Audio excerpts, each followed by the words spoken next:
right, folks. This is Steve, the Rogue Scholar. Folks, I'm very sorry I couldn't go live earlier today. Very, very busy at work, life, shit was going on. And I am like super tired right now. But I had to go live. You know, the fucking interest rates getting ready to go up. All the lending, all the loans. If you didn't lock your loans in before they went ahead and started jacking them up, you're done. All those folks that are in the business of making money as loan granters for mortgages and so forth, regular people. You may not like the industry that they're in. Regular people, they yank off the floor. Those people are going to be without jobs. They're going to be not finding any kind of work. People are not going to be refinancing when interest rates are shooting up through the roof. Okay. Fed is jacking rates up half a point, which is just insane. Just insane. And all of these maneuvers that are taking place right now, the federal government stopping spending, literally halting in its tracks. Okay. Biden reducing the deficit $1.3 trillion. The bathtub of the economy is going to dry up. And the only thing that will be there to supplement the economy will be very, very high interest rate credit. All this stuff right here, currently, payments are going through, credit, people are not defaulting yet. It's only a matter of time. And if you go back to when Bill Clinton was in office, and Bill Clinton ran his balanced budget and ran his surplus, you saw that he created the seeds for the recession that Bush inherited. Whether you like Bush or not, fact is that Bill Clinton handed Bush a recession.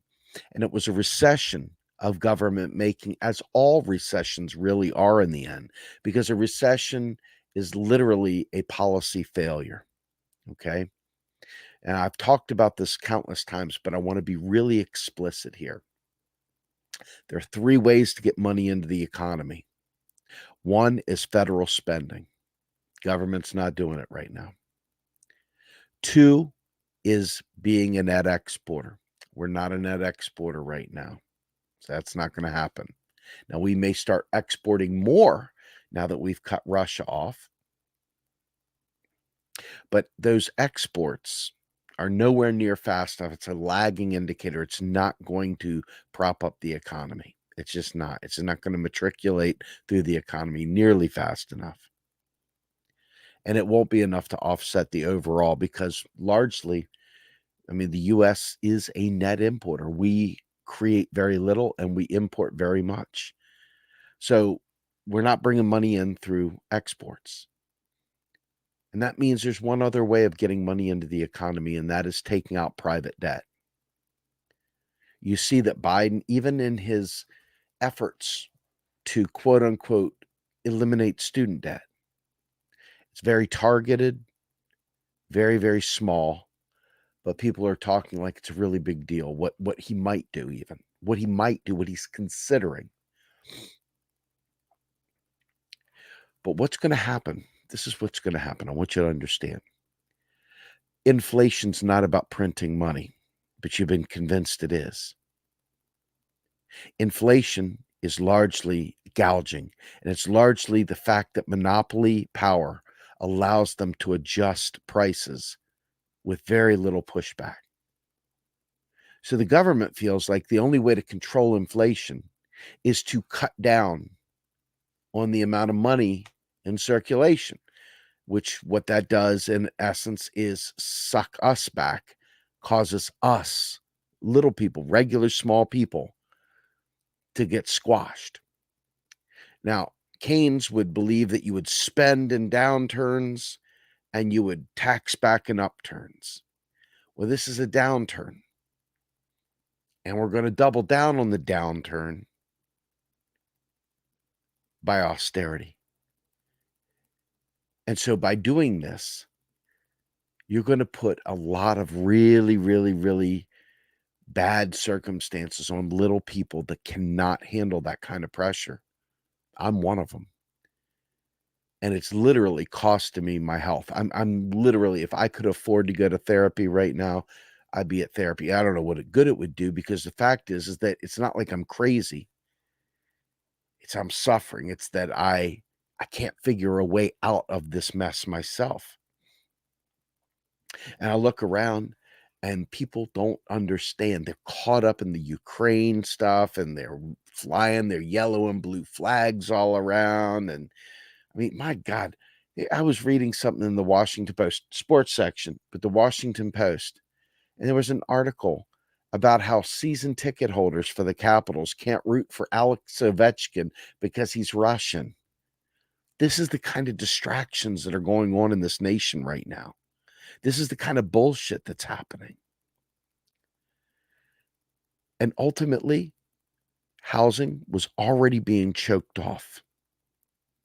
And so now when you stop the ability to buy and refinance homes at a reasonable rate, and you cut back and you create the recessions, this is when they start seeing the mortgages blow up. This is when you start seeing people lose their homes again. And this is when the BlackRocks of the world buy them up again. And you already see places passing laws against cohabitation, in other words, roommates. The rent's too damn high. Well, too bad you can't get a roommate now. They're literally passing laws about this. You thought the little spiky things in the park benches were bad. This is really bad. This is people trying to use their smarts, use their brains, use whatever they have available to them to try to survive, and it's being taken away as well. We have no champion right now. Okay. And I'm watching Jordan up there in Ohio covering Nina Turner's race. And if you're into electoral politics and you still think that there's people that are going to somehow or another reverse this, you should do everything you can to help Nina Turner get elected. But Nina Turner isn't going to change what I'm talking about. Nina Turner doesn't understand MMT, and if she does, she's a very unvocal supporter. She's a very silent supporter, okay? And I hope that changes, but honestly, you don't have anybody in power with a mind that understands how to actually make the economy flourish. Their idea here is this: we can't tame big business. We can't tame the wealthy from gouging and raising prices and all this stuff. The only way we can tame them is to make it so that the little people are so broke that they have to lower prices. So in other words, they have to make us suffer, immensely suffer, to finally get the rich to say, well, I don't really give a fuck if they suffer, but I certainly want to keep making money. And if business is drying up, that's not good for me. So now all of a sudden they got to find that 4 P's of marketing again, and price being one of them. They'll lower their prices. That's the hope. But it's going to come at an extreme cost. They're going to make it harder on you and I to not just eat, not just put a roof over our heads, but they're going to jack up fines, fees, and penalties as well. This is all part of what is known as austerity, that most people in the US don't even think about the term. It's not a term we use very much. I'm trying to popularize it. I'm trying to make fetch happen. That's why my tagline on Twitter is austerity is murder. But the average person doesn't put all these pieces together. They just know they're angry. They just know that their paycheck isn't getting them as much as they thought. You see the shrinkflation. I don't know if you're familiar with shrinkflation, but shrinkflation is when you're used to getting a large ice cream sundae and it comes in a 16-ounce cup. And the next time you go back to get a large one, it's in a 12-ounce cup, and they still charge you the same amount, and they call it a large. That's shrinkflation. Okay. That kind of stuff has been going on. That's going on even more now than it had previously been. So not only are you not getting what you pay for, actually, you're getting the new thing that you're paying for under false pretenses. They're hoping your mind remembers what it was and that you don't get caught up in it, but you caught up in it enough that you'll buy it still, even though you're getting less for the same amount. Shrinkflation. Okay. But this is no joke. When they start raising the interest rates and they stop being able to refinance homes, so much of our economy has been based on people being able to tap into the equity in their homes and being able to spend that money. We didn't get checks, so we certainly didn't have a bunch of money just laying around based on COVID payments. So ultimately, we're staring down the barrel of being the fodder for them to bring down inflation. We will. Us. Sorry about the runny nose there. All because some rich person with a pen marked up the price and said, that's the new price because we can get that. See, people think that printing money causes inflation. What it is that rich people realize that there's more money out there to grab. And so what do? They say, well, we're going to get ours. So everybody starts jacking up prices trying to get theirs until they bring the economy to a screeching halt. And then their product no longer sells. And then they have what they think is equilibrium, this price equilibrium. Again, sorry, I've got a little bit of a runny nose. It's been like 3 days since I've slept. It's been a rough go, man. A rough go. I was trying to refi my home, and I don't think it's going to work out. I don't think it's going to work out at all. And the tax man cometh, and it's just like all these bullets pointed straight at me, and it's like, oh my God, what am I going to do? And people just don't realize that until it affects them, it's just something else that somebody else is going through. But the reality is that the conditions that are out there are going to put this on a lot of us. And, unfortunately, there's a group of people out there that are doing pretty well.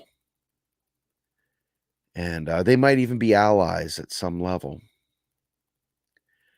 But they're tone deaf. They don't understand how evil this stuff is. Okay, guys? They don't understand how painful this is for regular people. They don't understand the impact.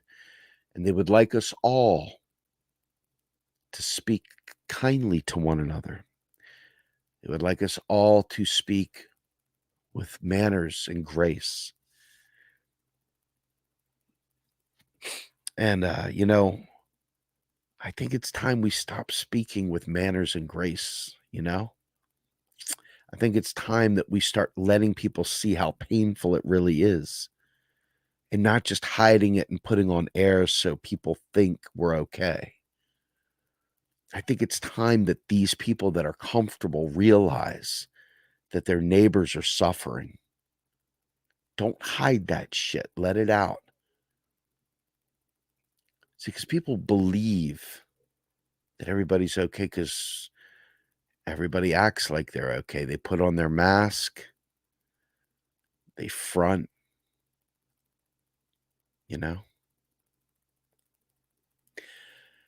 Until people see the pain, until people feel the pain, it's not real to them. I've spent a decade easily. Actually, it's going back to 2008, 2009, but I have spent the bulk of the 2000s trying to make people understand what austerity is and that we can indeed have nice things and that the pain is optional, that the government could do these things. I have grown so cynical about our government, and I've grown even more cynical at people that believe in the electoral system and electoral process, that forsake any concept of organizing beyond their political parties that I don't know. Maybe I'm like that one nail that they're just going to smack back down into the board, because I just don't see enough people out there. Everybody's looking for a political party. Everybody's looking for the next candidate to save them. We don't have time for I don't have time for I don't have time for it. You might, I don't. And the more I think about what we're up against, and the more I realize um, how tone deaf people are, how absolutely belligerent and unwilling to learn. Our movement in particular is the left. I used to think it was just the right wing that was dense and unwilling. But I look and I realize that the herd goes where the herd goes. I mean, this whole Zelensky, Ukraine, Russia thing, yeah, I'm sure it's important. It is important. But the very, very, very, very important things that are going on to the U.S. poor, it's all connected. And we're so heavily focused on the whodunit and the 900-member Azov battalion that we're ignoring what's happening right under our noses right now. We're so wrapped up and steeped in things we can't do anything about, being sleuths, that we're not organizing and fighting back on this thing. And I'm telling you right now, it's going to be biblical. It's going to be biblical. You got to realize, when you choke one sector and the employment in that sector starts going into, very, very bad financial conditions personally at their home level, that cascades beyond, because one person's income becomes their spending, and their spending becomes another's income, and so on and so forth. And that's how money matriculates through the economy. When people start becoming savers because they're afraid to spend, the economy contracts once again. Once the economy starts contracting once again, then everything starts going to hell in a handbasket. All the folks watching stupid shit on television, they're going to miss every bit of this. And then it's going to hit them broadside. And woe be to those that pay attention, because you're going to have to deal with it in real time. You're going to have to see the fucking tidal wave coming, and you're going to have to experience all the tone deafness from everyone around you. You're going to have to be screaming, the redcoats are coming, the redcoats are coming, only to be ignored. That's what this does. That's what we're up against. You're up against your neighbors. You're up against your family members. You're up against your friends. You're up against your government. You're up against everyone. And the thing is that we're all going to deal with it. But because we won't take the time to learn this stuff and find out how to fight back, there is no serious organizing around this. Even the people that know it are largely too white gloved to organize in the streets to make this a real battle. Most of us, and sadly myself, my health is not going to allow me to go running down the street doing the things I used to do. And other people, they just want to go where their friends are, where all the action is. And the action is in the James Bond novels. It's not in the real shit that's going on. I don't know how to penetrate that bubble. I mean, I've been anti-imperialist for almost all the work we do is anti-imperialist. And yet we're not considered a viable anti-imperialist organization. My message isn't considered anti-imperialist, and the people that are focusing on being anti-imperialist could give a fuck about the economy. Could give a fuck about it, because it's tough to learn. It's not fun, I guess. It's not exciting. But it's going to be exciting when people start suffering. And for folks like myself who never got right after 2008 and 2009. I mean, folks never got right. You know, a person is not meant to live feral like that for 10 years, running from an axe, wondering if today's their lucky day. That kind of thing takes years off your life. It keeps you feeling sick and unstable. And there's millions of us out there that are feeling exactly the same way. And yet everybody's fucking focused on this Azov battalion bullshit. What are you going to do about the Azov battalion? You going to jump in your fucking, bicycle and fucking make it over there and do something about it? This is here and now. This is your neighbors. This is everybody. This is the people that are already at death's door that are going to be really, really squashed. And then after they squash you and you're evicted from your homes, BlackRock will come in and buy them up at an auction when they foreclose on you. And then they'll rent it back to somebody for $1,000 more a month than what you were paying in your mortgage.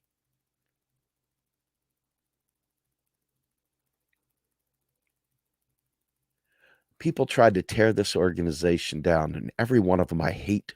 I hate every last one of them. I hate them. People that talk shit about us, I hate them. I'm not even hiding it anymore. I hate them for what they've done. They didn't like me. They didn't like my personality. They didn't like my style, whatever. I'm telling you right now, I hate every last one of them. This organization had a chance to really be ahead of this stuff and out front and lead the charge, but it got whittled away and chipped away and fucked with. And years and years and years of people attacking and talking shit has taken an organization that has tried relentlessly to bring this information out there and has really, really harmed our ability and our reach. And we had 130,000 people on Facebook. They're basically stranded over there because we can't reach them through Facebook algorithms. 130,000 followers. I think we got 13,000 on YouTube because of the fucking, the way they throttle us. Getting this message out to people is incredibly challenging. I don't really give a shit about the fucking, alt media wars where they're fighting each other. I don't care. Dudes, guys, I'm telling you right now for real. I remember what it was like looking up at the unfinished ceilings in a basement, at those rafters, and wondering how long the rope needed to be to take myself out. I remember that like clear as day. That's what austerity does to people. You stop seeing hope. You stop feeling hope. And all you do is begin to think about why wake up in the morning? What is there to do? And it sounds selfish, I'm sure, to some people. But until you feel that desperation, until you feel that hopelessness, you don't know what you're talking about. That's what's coming again. That's what's coming again. And every article that goes out there and lies and says that we have inflation because of printing money creates a whole new crop of idiots that believe it. Because the evidence is there, right? There's inflation. Why these fucks aren't smart enough to realize that the vast majority of people, the vast majority of them, just trying to put food on the table. They don't have any reserves. They're on very tenuous footing.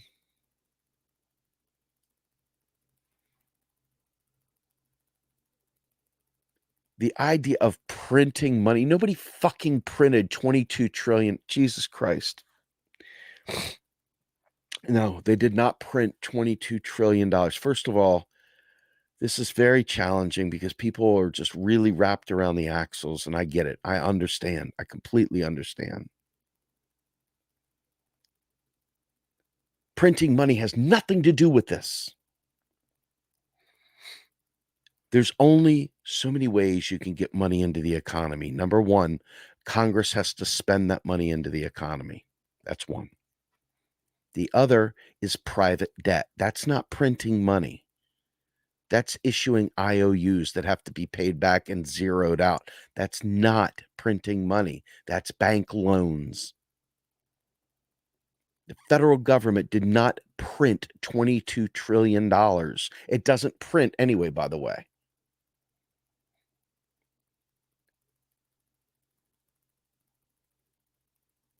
See, even quantitative easing is like moving the chairs on the Titanic.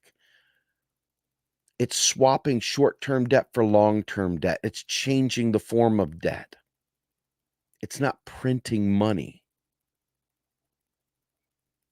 And unfortunately, you hear guys like Richard Wolff talking this shit, and then everybody repeats, and he's got a huge audience. So bad messaging makes it out faster than good messaging constantly. And so we can never really fight the real battle that's at play. But I can tell you right now, the rich understand this game, and they're going to gouge and gouge and gouge until they've made it so we're all so down here, unbelievably incapable of doing anything, that they finally drop prices, and then they all pop the champagne and say, see, we killed inflation. But inflation comes from a pen. If you notice, the reason why they have record profits right now is not because they were bleeding out because of cost overruns. You could see record profits. In fact, there's an article in The Guardian. Let me see if I can pull it up real quick. Corporate profits, inflation, The Guardian. And there it is. So I will share my screen here real quickly. At least I'll try to anyway. Give me a second here.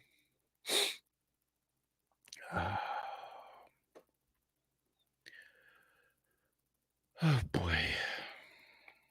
I wish this was not as painful, but it is painful.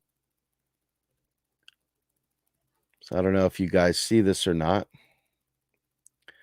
but this is pretty ugly here, what I'm about to show you.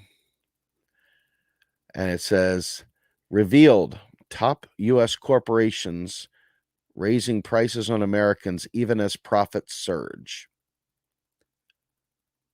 It says, as inflation shot to new peak in March, cost increases. Hold on, let me shake this over a little bit.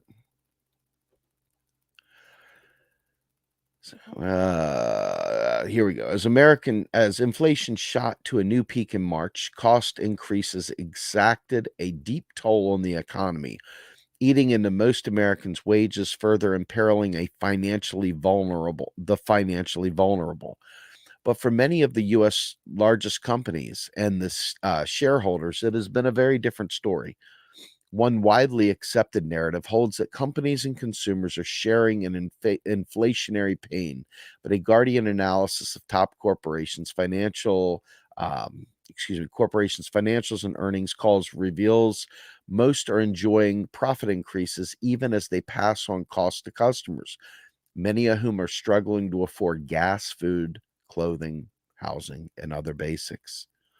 The analysis of the Security Exchange Commission filings for 100 U.S. corporations found net profits up by a median of 49%. And in one case, by as much as 111,000%. Those increases came as companies saddled customers with higher prices, and all but 10 executed massive stock buyback programs or bumped dividends to enrich investors. In earnings calls, executives detailed how, even as demand and profit rose post vaccine, they passed on most or all inflationary costs to customers via price increases.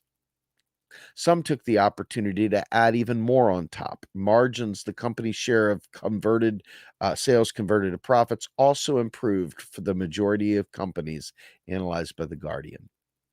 Economists who reviewed the data say it is more evidence of a clear reality. Consumers are taking a financial hit as companies and shareholders profit or are largely shielded. It's obvious that corporations are trying to pass on any form of short-term pain they might be feeling, and that's serving the top wealthiest class instead of those in need of fair wages or products that are affordable, said Krista Brown, a policy analyst with the American Economic Liberties Project. Companies' profit growth has far outpaced workers' wages. And look at this. Steel Dynamics, 809%. Albertson Food Grocery, 671. Amazon, 333. Look at this. Chevron, 140. This is ridiculous. Look at this. Dr. Pepper, 83%.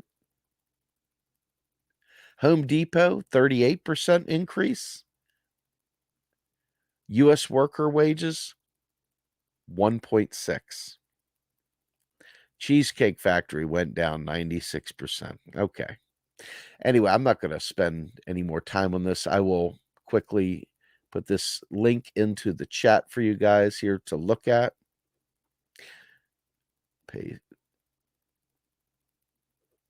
There you go. So let me go ahead and get out of this real quick.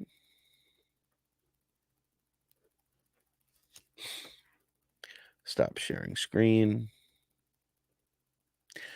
So if you think about what I'm saying to you, please stop saying it's about printing money. Seriously, please. If you see someone say it's about printing money, please stop. Don't let them do that. Don't let them hurt us anymore. Don't let their ignorance be a bullet in our head.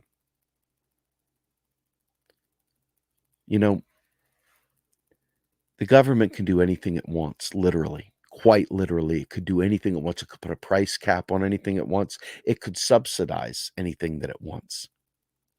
There's nothing that prevents our government whatsoever other than political will. That's it. There's nothing that prevents our government other than political will to do the most basic stuff.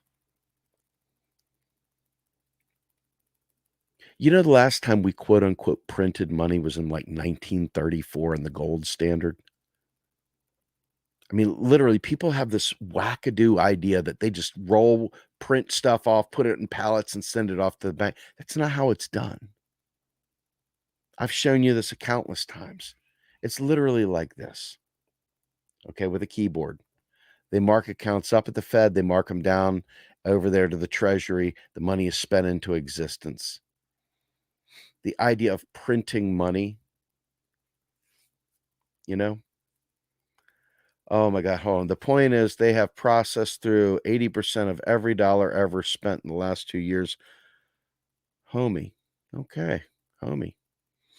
Anyway, there's like a whole cool attitude out there about this stuff. I don't do the Bitcoin shit. Okay, so spare me this stuff. I mean, this is the idea. I bet you there's people out there that would still tell me that there's some sort of thing about debasing a free floating currency. I bet you there's still people out there that think they can debase a non-based currency. It's shameful that people still believe it. It's the year 2022. 2022. We've been off the gold standard since 1972. We've been on a free-floating fiat currency. Well, we've been on a fiat currency forever, but we're on a free-floating fiat currency since the end of the Bretton Woods Accord in 72. And countless articles out there. In fact, one article that I would recommend if you want to know what's getting ready to happen, there's a great article. It's in Business Insider. I'll go ahead and share this real quickly. I think everybody should make this part of their repertoire of things to always remember. I think that there's a lot of people out there that still don't understand this, but we're going to do it. We're going to show it. We're going to show it because it's too important not to. And this article right here, I think I have shared more times than you will ever know. I mean, unbelievable amounts of times I've shared this. Hopefully, are you all able to see this? Because if not, I will make sure you can here. No thanks. We don't want to do that. So the untold story of how Clinton's budget destroyed the American economy. And this is old. Now look at the date on this. September 5th, 2012. Guy named Joe Wiesenthal, very, very, very, very smart economic mind, knows his shit, strongly recommend following him. I'm going to stretch this out a little bit. So he says, Bill Clinton is giving the keynote speech at the Democratic National Convention tonight, again, September 5th, 2012. Bill Clinton is giving the keynote speech at the Democratic National Convention tonight. The idea is to make people feel nostalgic for the last time when the economy was really booming and hope that some of that rubs off on Obama. However, in the New York Post, Charlie Gasparino uses the occasion to remind everyone that the seeds of our current economic malaise were planted during the Clinton years. Basically, it was under Clinton that Fannie and Freddie really began blowing the housing bubble, issuing epic amounts of mortgage-backed debt. The story that Gasparino tells us basically, liberal Bill Clinton thought he could use government to make everyone a homeowner, and so naturally this ended in disaster. Gasparino specifically cites the controversial Community Reinvestment Act, a popular conservative boogeyman.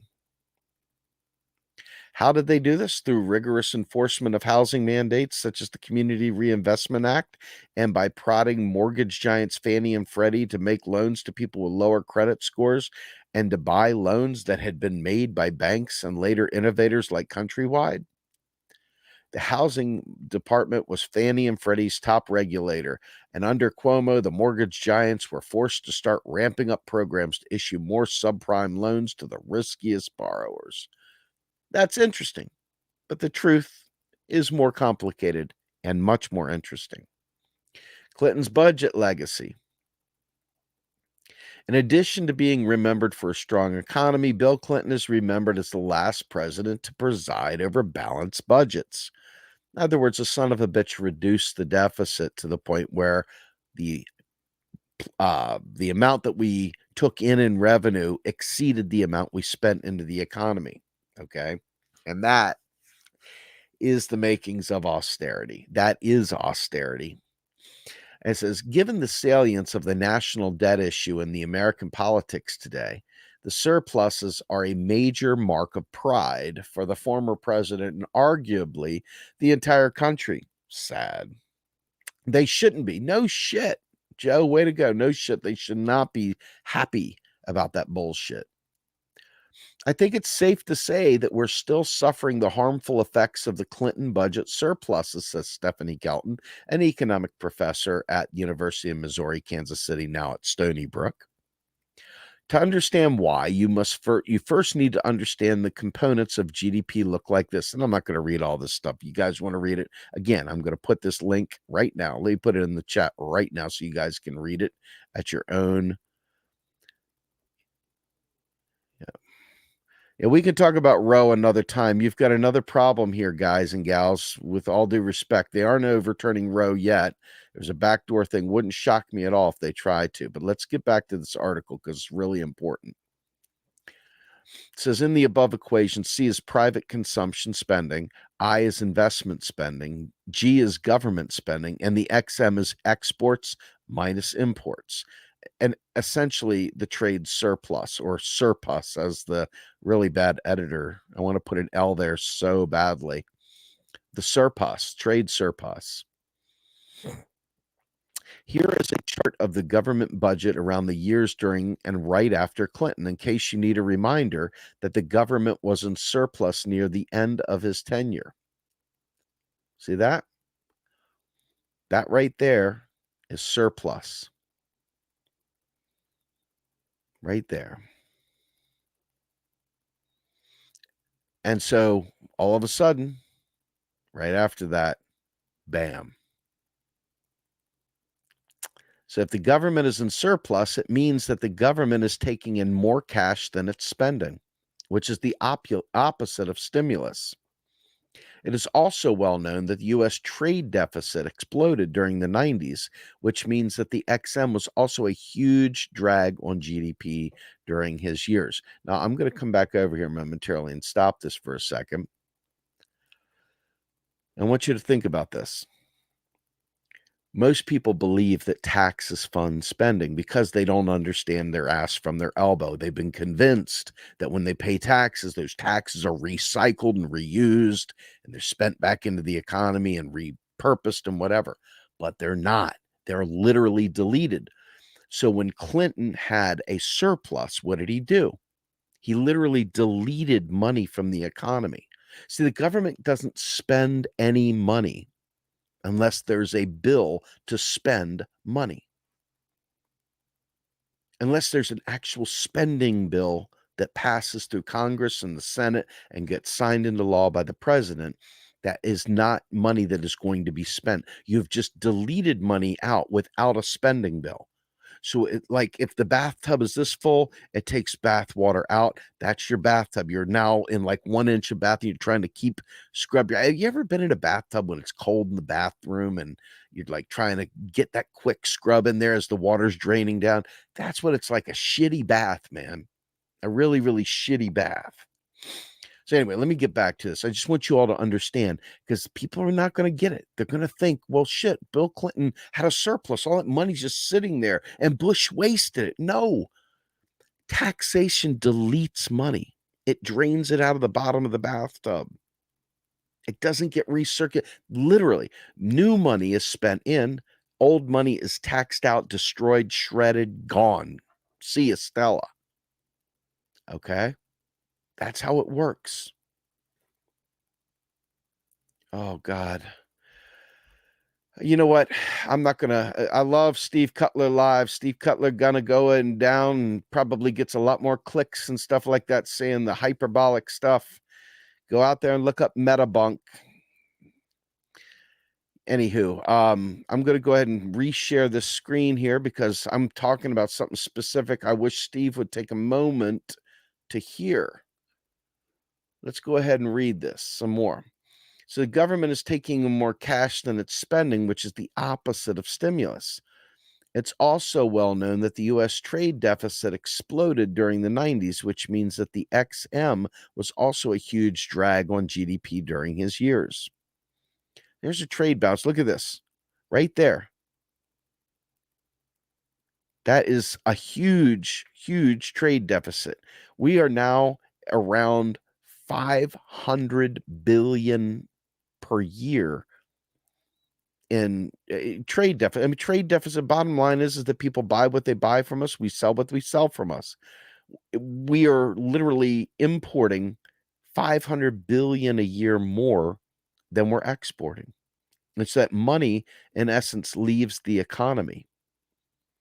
And without having it backfilled somehow with federal spending, it ends up being private credit creation, which is you and I taking out. That's why you always see people saying, isn't 97% of the money in circulation from banks, blah, blah, blah. Yes, it's a policy decision, a very bad policy decision known as neoliberalism. So let's just keep it real, that's where that is at. So the trade deficit was subtracting from GDP. and the government was sucking up more money from the private sector than it was pushing out. There's only one sector of the economy left to compensate. I just said this. I don't even need to read this. I'll read it anyway. The private consumption, and private consumption compensated for the drags of the government and trade in two ways. First, the household savings rate collapsed during the Clinton years. Yes, because they're trying to make you spend any money you've held. So anybody that even had an inch of room is being forced to spend that money. The people who don't have an inch of room are getting really screwed. But you notice how personal savings rate was up here? By the end, it was down to like 1%. Even more ominously, household debt began to surge. See, this is what happens when they cut off the federal debt, federal money, federal spending, private debt goes through the roof. Now, the thing about private debt, let's just say this for the record here. The thing about private debt is that you and I only have a certain amount we're able to take on before they say no more. So if our credit doesn't allow us to keep borrowing, then the economy comes to a standstill. But you and I are still left with that debt collecting interest. So while that debt is collecting interest and there's no means of paying it, we're left with fines, fees, and penalties for not making payments on time. And it keeps compounding. And eventually we're forced into bankruptcy, unless something like student loans, where they've made it impossible to discharge. They've made it impossible to discharge student debt. So this albatross at 8%, it's sitting there hanging around people's necks. 2 trillion in student debt hanging around people's necks. And there's nowhere near the economy to support that debt.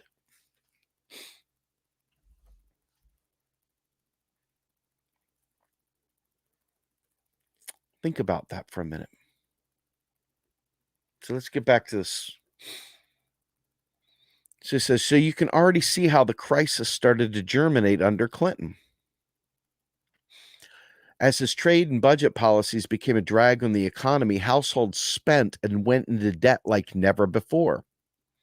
Economist Stephanie Kelton expounded further in an email to Business Insider. Now, you might ask, what's the matter with a negative private sector balance? We had that during the Clinton boom, and we had low inflation, decent growth, and very low unemployment. So think about this. I'm going to stop there for a second. Let's stop right there. You have very, very, very, very low inflation, but you have very, very high private debt.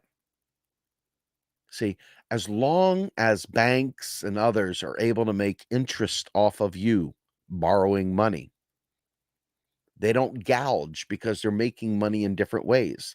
They're making passive income on interest. They don't care. But once they realize you've got a little bit of extra cheddar in your back pocket, they start gouging. They start trying to claw some of that money back for themselves. That didn't make costs go up. No, that's greed. Everybody's got a need and a desire in this shitty capitalist economy to save some money for a rainy day. Because after all, there'll be some scoldy little conservative shit fuck telling you should have made better choices, wagging their finger at you. Guys like me, no matter if we get help or not, we always end up, because the fucking shit happened before, has interest on it, and it just keeps coming like a fucking demon. And there's no getting away from this fucking demon. But you'll notice the Clinton economy was based exactly on this. So let's get back to it. Now, you might ask, what's the matter with a negative private sector balance? We had that during the Clinton boom, and we had low inflation, decent growth, and very low unemployment. The Goldilocks economy, as it is known, the great moderation. Again, few economists saw what was happening with any degree of clarity. My colleagues at the Levy Institute were not fooled. When Godley, rest in peace, wrote brilliant stuff during this period. while the CBO was predicting surpluses as far as the eye can see. 15 plus years in their forecasts. Because look, even the CBO is telling you that a surplus means there's money just sitting around to spend. It's a lie. The government neither has dollars nor doesn't have dollars, folks. The government spends money into existence and it taxes it out of existence. You got to get this fucking through your head or it will never change, folks. We will never, ever, ever, ever, ever survive this if you don't get this so we can organize, take to the streets, and fight for our own existence, our right to survive. But while the CBO is predicting surpluses as far as the eye can see for 15 plus years in their forecasts, Wynne said it would never happen. He knew it couldn't because the government could only run surpluses for 15 plus years if the domestic private sector ran deficits for 15 plus years. Do you understand what they're saying? In other words, we, the people, you and I, would need to be in deficit because there's mirrors. The federal government's on one side of the ledger, the private sector is on the other. When the government spends, if you're looking at a lake from a treetop, you see the trees up here, and then you see the reflection on the water down there. It's a mirror. Government spending equals private sector deficits. I mean, this is the way it works. Okay? This is the way it works. And so if you understand that's the way it works, you won't be fooled when the CBO tells you that we have surpluses and stuff like that. It's just ridiculous. Okay, it's ridiculous. But that's the way it is. So let's get back to it. While the CBO is predicting surplus as far as the eye can see, 15 plus years was in their forecast, Wynne Godley said it would never happen. He knew it couldn't because the government could only run surpluses for 15 plus years if the domestic private sector ran deficits for 15 plus years.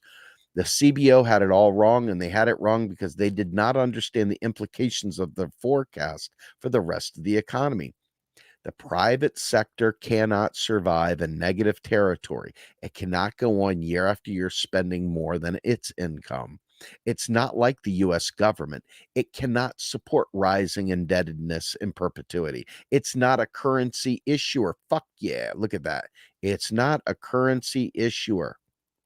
Folks, it's not a currency. You and I are not a currency issuer. The private sector, Bill Gates, all of those rich people, Elon Musk, not a currency issuer.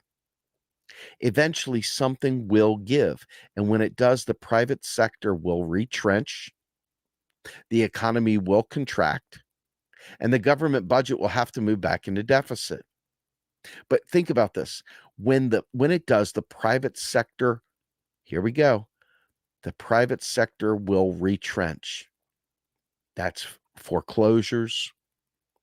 That's layoffs. That's all kinds of really, really hardcore pain for you and I. The economy will contract. Yes, that's the next step. The economy will contract. And why do you think that the government will suddenly go back into deficit now that the economy is contracted? Let's talk about that for a second. Let's think about why that might be. Why do you think the government would go back into deficit once that happens? It goes back into deficit because there's automatic stabilizers that are baked into the economy. Things like food stamps, things like, unemployment insurance, you name it. And so all these automatic stabilizers are there to keep the economy from tanking. But unfortunately, they're never enough. And that's why you always hear them talking about, we need a stimulus bill. We needed this, we needed that. Well, what you really needed to do was not fucking cut spending to begin with. What you really needed to do was targeted tax increases or regulation or price caps or any number of things. Put a cap on it, interest. Make interest not a thing. I mean, but the fact is that unfortunately, we don't understand that. We've got all these like What aboutisms? What about this? What about that? And people are sending you off chasing James Bond stories instead of learning basic econ. And that, my friends, is what's spicy. That's what makes YouTube all around. People love that fucking bullshit. They don't want to learn the real story, because the real story, I think, is even more James Bondy and cool. But instead, they would rather come up with them because it's stuff they came up with while they were hitting a bong. Okay. They were talking to friends over a Bitcoin thing or something like that. And they're debasing the currency, some bullshit that they don't even fucking understand, but they're saying it anyway. Comes off the tongue real spicy, but it's useless. So let's get back to the story here. Remember, government's budget will move back into deficit because of automatic stabilizers. But this is only part of the story. What about Charlie Gasparino wrote above? The Fannie and Freddie boom. When the government is running surplus, it no longer has to issue much debt, but risk-free government bonds are a crucial component of portfolios for all kinds of financial institutions and for mom and pop investors who like the safety of regular treasury payouts. The yield on the 10-year bond was over 5% back in those days, nothing to sneeze at for people planning retirement. This created a bit of a crisis. Bond trader Kevin Ferry, a veteran of the scene, told Business Insider about the panic that was unfolding over the government's lack of debt. Oh my God, they're all saying there wasn't going to be any paper. How did the markets react? Lo and behold, Fannie and Freddie issuance surged in the late 90s, said Ferry. Everything changed while the government dramatically slowed down issuance of treasuries. Fannie and Freddie picked up the baton and started selling debt like never before. Prior to those years, there were not regular Fannie and Freddie auctions. The system wanted it. The fear was that there wasn't going to be any. There was no bill auctions. The brokers were calling up Ma and Pa and saying there's no more T-bill auctions. And the data bears this out. Total agency issuance of mortgage-backed securities spiked in 1998 and 1999. Who was president during 1998 and 1999? Folks, let me just ask you clearly. Was it George W. Bush that was in office in 98 and 99, or was it brother Bill Clinton? I want to know if in 98 and 99 it was Bush or whether it was brother Bill Clinton. If it was brother Bill Clinton, every person you see talks shit about George Bush, and he should be talked shit about. He's a war criminal. But every one of them that talks shit about that, no, they're full of shit. They're just a fucking partisan hack that's refusing to look at the Democrats for what they are. Disgraceful people. Okay? Disgraceful. Let's go back to the article. So, and the data about total agency issue 1998, 1989, or 99, that is brother Bill Clinton. Look at all these mortgage-backed securities going through the roof. Okay? All back here, they all started, and then it just kept going and going and going. And this, my friends, is how the economy blew up. This is it. And just to drive home the point again, how the 98, 99 spike in issuance was the mirror image of the annual change in the size of the government debt. Look at this. I wish it were smaller, but it's not. But you can look at this in the article. I did post it in the chat, and I'll post it in the show notes. Note both the government debt and agency issuance spiked in the early 2000s, but that was during a recession. Okay, during a recession. Why do we have a recession? That would be brother Bill's surplus. When the private sector dramatically scaled back its activities from the late 1990s. How Clinton destroyed the economy. The bottom line is that the signature achievement of the Clinton years, the surplus, turns out to have been a deep negative. For this drag on GDP was being counterbalanced by low household savings, high household debt, and the real revving up of Fannie and Freddie debt boom that had a major hand in fueling the boom that ultimately led to the downfall of the economy. In other words, elite control fraud. Ask Bill Black. Watch The Con. Check it out. And that brings up a broader question the people who advocate for balanced budgets must answer. What's the point of it? Despite the budget surplus, interest rates were higher, and the surplus provided no protection of the coming slump. And if anything, it just weakened the most brittle part of the economy, households. Further, there is a pattern of this. Japan ran a budget surplus in the year right before its economy went into terminal decline, as this chart from Trading Economics shows. Right here. So while Clinton will be remembered nostalgically tonight for both the performance of the economy and his government finances, they shouldn't be remembered fondly, and that's it. So my hope is that you guys will take time to read that article. It's very important. I'll put it back in here one more time for anybody that's interested in actually reading this. I suggest strongly keeping this in your hand at all times. Be prepared to share this with people. It is old. It's 2012, but this is all really super important stuff. You never want to let this go. You always want to hold on to it because it's happening again right now. The very same thing is happening right now. And I want you to understand something else too. They know this. And if you think about what Reagan did during the 80s and the 80s and carried over to the 90s, what they did was they invested in the war machine. They invested in all of this foreign stuff trying to build out the Cold War. And they know that nobody is going to complain, not loud enough anyway, at military spending. And remember, I told you there are three ways to get money into the economy. One is imports and exports. If you're exporting, you can bring money in. Two is private debt. That's you and I taking on debt. Or three, the government spends. Well, they know they can't just keep putting money into the economy through debt, through us taking on debt. They know that at some point in time, that debt bubble bursts and the economy will come crashing down. And these sons of bitches aren't into the loan forgiveness. They act like, oh my God, whatever shall we do? Whatever shall we do? We can't possibly forgive them their debts. What good Christians they are, right? Even though it's biblical as hell. Forgive them their debts. Okay? They won't do that.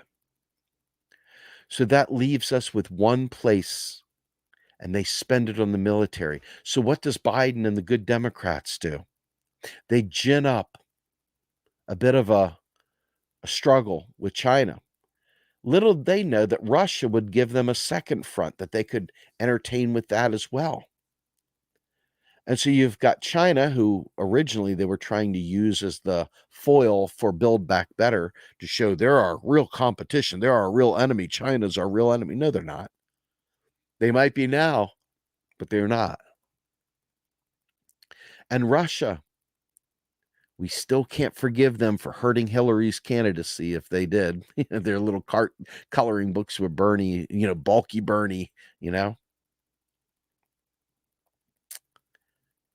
So with that in mind, they are going to use Russia as their foil to get money into the economy, into the military machine, as they've always done.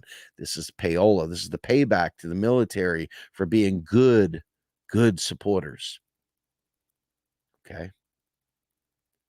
And so think about this. When the government spends that first dollar into the economy, whoever gets it first gets it at its max value. Because after that, it starts getting cut, like profit taken out of that dollar, taxes taken out of that dollar, et cetera, and then it's spent to the next person, handed to them. So you think of the first person to receive that dollar as a privileged sort. Now, at the end of the day, a dollar is still a tax credit. So the government agrees to take $1 in tax payment. And the rich don't pay shit in taxes. And if tax is actually paid for spending, it would be a totally different story. We could understand why these programs aren't happening, because after all, the rich are bankrupting the nation without collecting the taxes from them. However, could we afford these things? So you get well-meaning people thinking somehow or another we got to go on this chase to tax the rich. Now, don't get me wrong, we should tax the rich. We should tax the shit. We tax them out of existence. But not to do the things we need to do, not to fund the programs, because taxing the rich out of existence means taking that money and deleting it. Instead, you could form incentives, whatever, to make them spend that money that they've been holding, to make it better for them to spend than to hold, or something. But ultimately, at the end of the day, we are not beholden to them, because tax dollars get deleted. They don't get respent. So every time we hold up life-saving programs based on chasing how we're going to pay for it, okay, we end up getting fucked. And right now we're trapped. We're trapped in this bullshit paradigm. And for those of us that understand federal financing, we understand it's completely unnecessary suffering we're being forced into. But we've got to get millions of people that don't get this to get this, because they keep celebrating. Go to any Robert Reich post somewhere. Go to any Richard Wolff post somewhere. Go to any of these fools. And Margaret Kimberly, I love Margaret Kimberly. The Left Lens, she was on there talking about how funding Ukraine. Well, we're already funding Ukraine. You're already funding Ukraine if you paid your taxes. No, Margaret, please listen to me. Your taxes are deleted, period. Love you to death. Love you beyond words. Your taxes are deleted. Your taxes are deleted. They aren't being respent. They don't get spent anywhere. Unless they pass a bill to spend, all you're doing taxing is deleting currency. You're deleting money from the system. That's all you're doing. If you don't offset that taxing with new spending, the economy starts going like this. And that's what we talked about with the Bill Clinton story. Why won't people, good people that are fellow travelers, why won't they get this? Why won't they change the way they say things? Because now, I'm telling you right now, I'm dead serious. Thank God I've got a angel around here and there that has kept me out of the gutter. But I'm staring down the IRS now too. I'm staring down all this stuff. And it's got me looking at the rafters again, just like I did in 2008, 2009. You get what I'm saying? It's like the weight of all that shit. It just fucking buries you, ages you, makes you grow old right where you're sitting. Makes you feel like it's impossible. Makes you feel like there's nothing. There's no hope. I hope that we can build a movement to do something to change this. But honestly, I see people far more interested in James Bond novels and running around chasing current events than understanding any of what we talked about tonight. And it's crushing. It's fucking crushing. I think it hurts more to watch people that I know have heard me talk before repeating this tax dollar bullshit. I think that really hurts at a personal level. That they would still continue to carry the water for Margaret Thatcher and for Ronald Reagan instead of listening to a fellow revolutionary that's explaining how the finance system works. They would still sit there and fucking hold on to that stupid shit. It kills me. Oh, let's do this real quick. I'm going to take a moment here. So there is a picture, and if I can find it real quick, JD Dollars and Diagrams. Oh.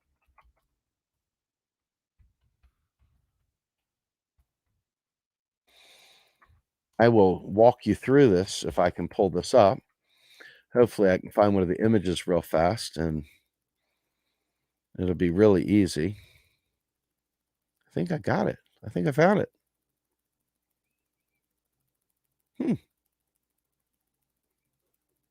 Yep, I do.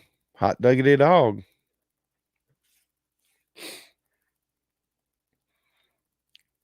Let me.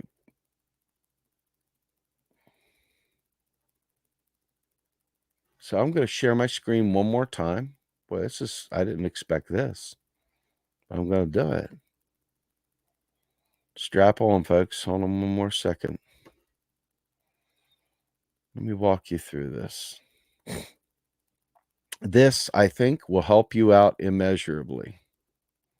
I know it helps me, but I'm going to try to shrink this a little bit.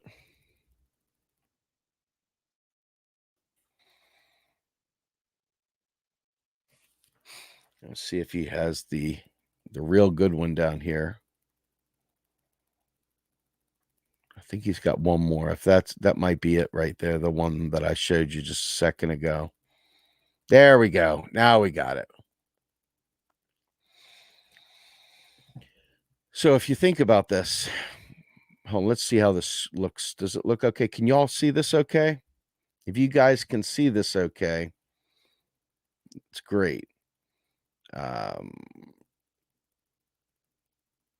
right. So I'm going to go ahead and try to walk you through this. Hopefully this, let me put this diagrams of dollars in the chat real quick.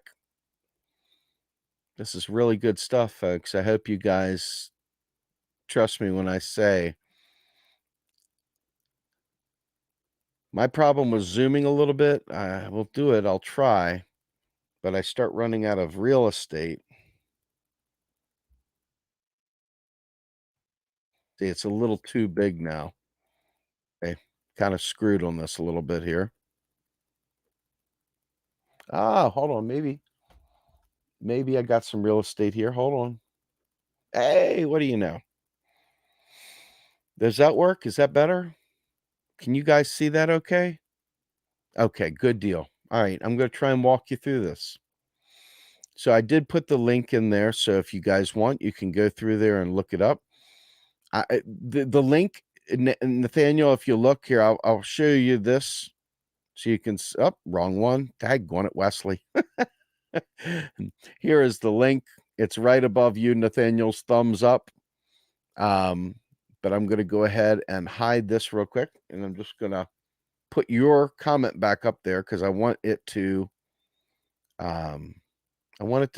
stick around. I want everybody to be able to see it while we talk about this. If I can find it. Oof.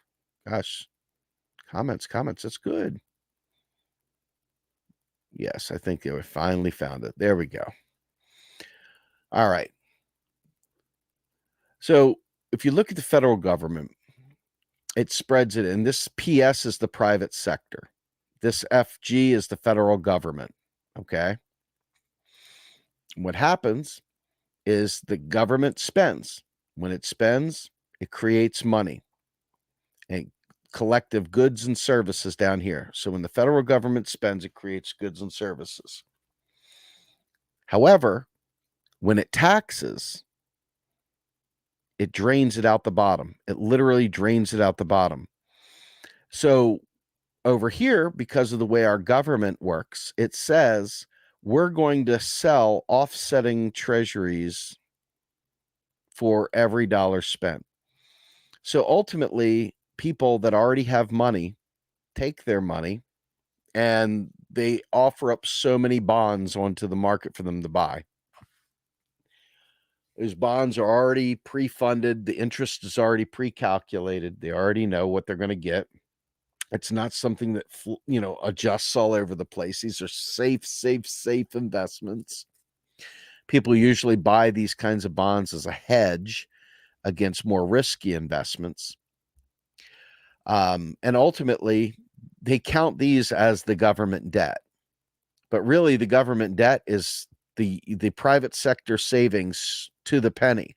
The sum total of every untaxed dollar in the economy. That's all that debt is right there. And so ultimately, new money is spent in to the economy. It goes around in the economy. You buy goods and services with it, whatever. And then when it's taken back to the government in the form of taxes, it shoots it out. It deletes them right there at the bottom.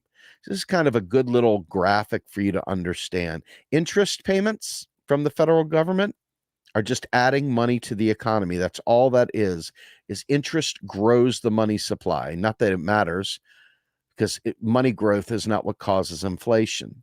Okay. So ultimately, we could set our interest rate to zero, ZERP.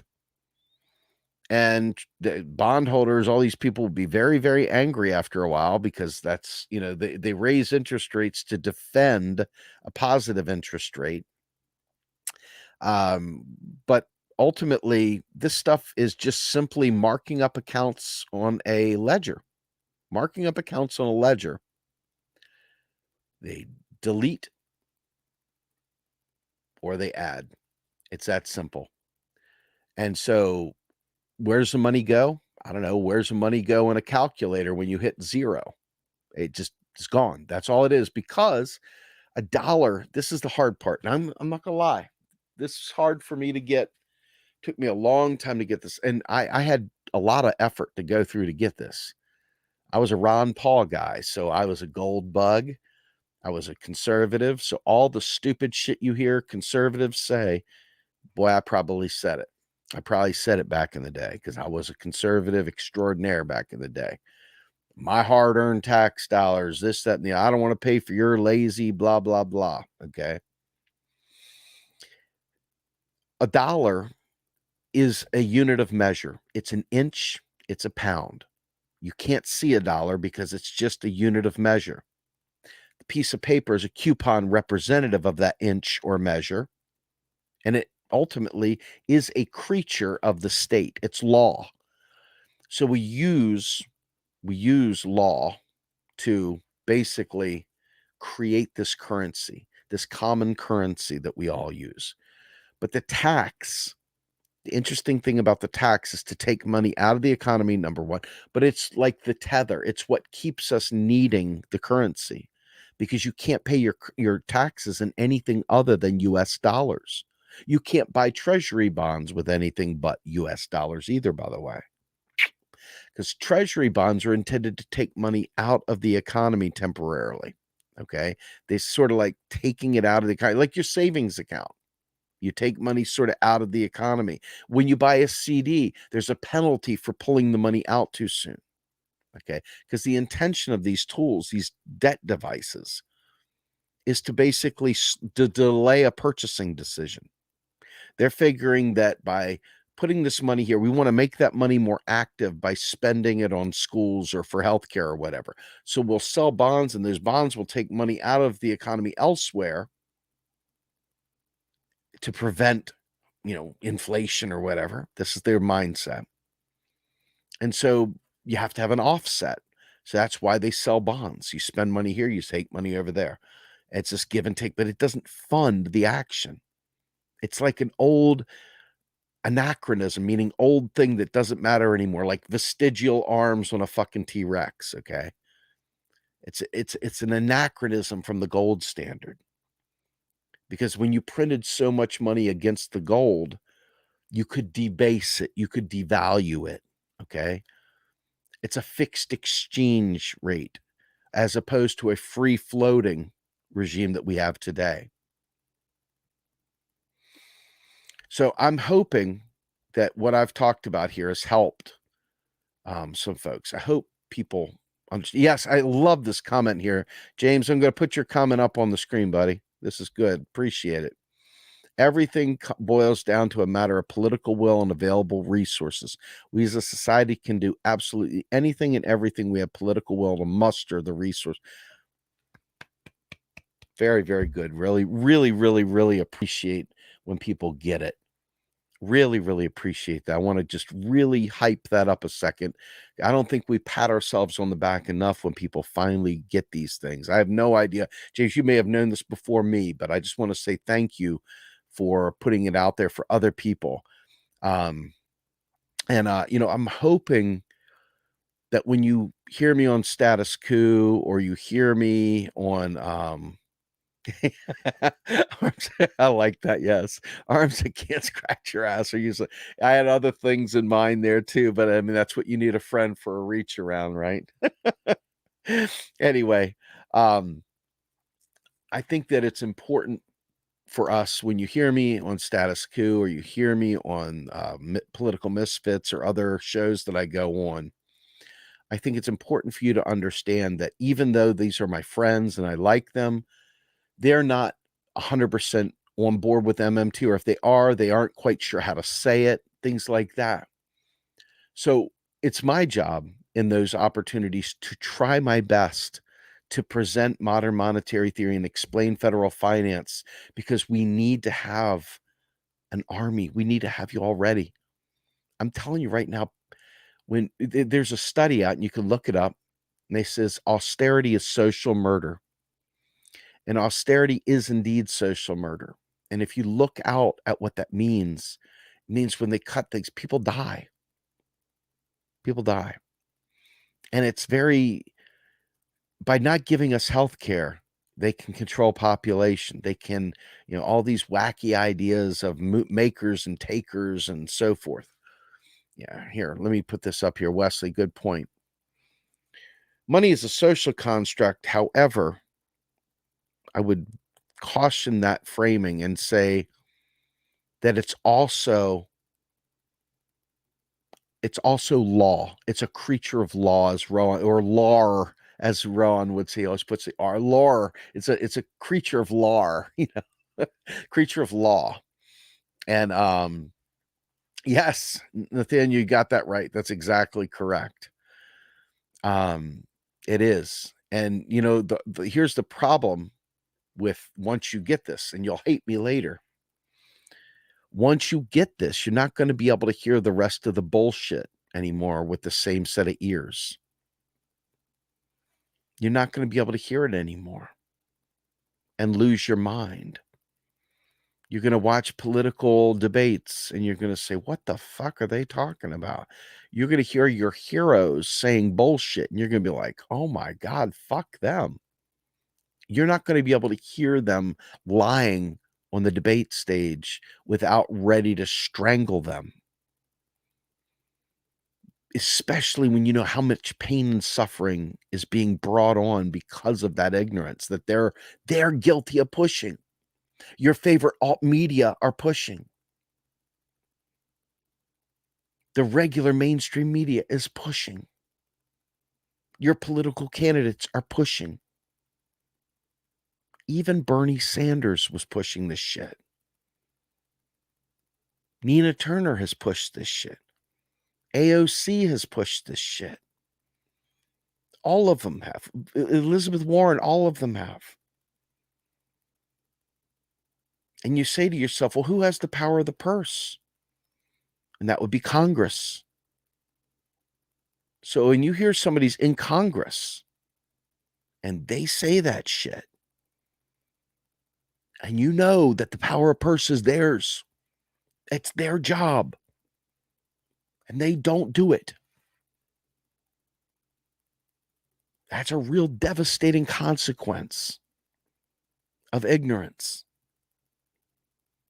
And you always hear some fucking white knight ride through to defend the public servant saying, oh, they would be laughed out of Congress if they told the truth.